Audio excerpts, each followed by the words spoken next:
We've all been there, sitting at your desk, staring at the screen, knowing you need to work, but your mind is just elsewhere. What if I told you procrastination isn't your fault? It's not just about being lazy or unmotivated, it's something much deeper than that, and understanding it could be the key to finally overcoming it.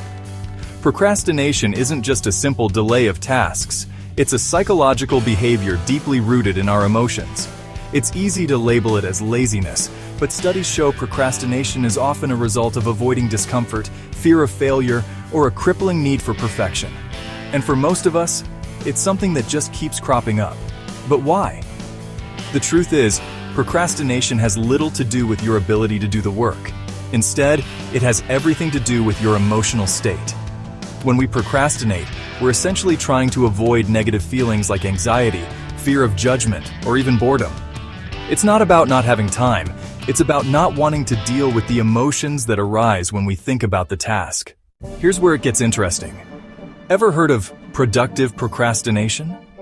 It's the idea that putting off one task allows you to focus on another that might be more rewarding or stimulating. Some people believe this type of procrastination can actually boost creativity.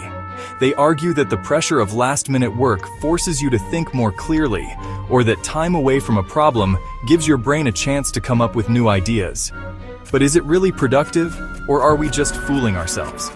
Here's the big question. Can you actually beat procrastination, or is that just wishful thinking? Some experts argue that you can't fully eliminate procrastination, and that's okay. Instead, it's about learning to manage it.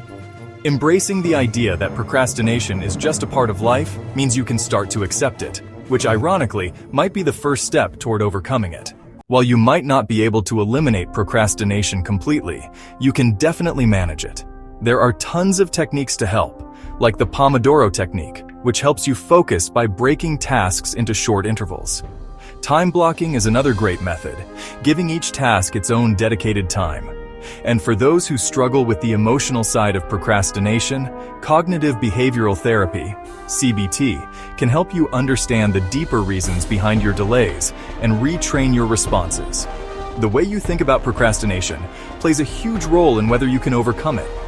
Instead of seeing a task as a giant mountain you have to climb, break it down into smaller, more manageable steps. Setting small, achievable goals will not only help you make progress, but it'll also give you a sense of accomplishment. And remember, be kind to yourself. Stop berating yourself for procrastinating. Self-compassion can go a long way in breaking the cycle of guilt and avoidance. So, can you really beat procrastination?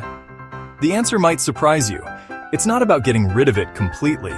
Instead, it's about understanding why you procrastinate, managing it effectively, and learning to shift your mindset. It's a process, but small changes can make all the difference. So what's your first step today?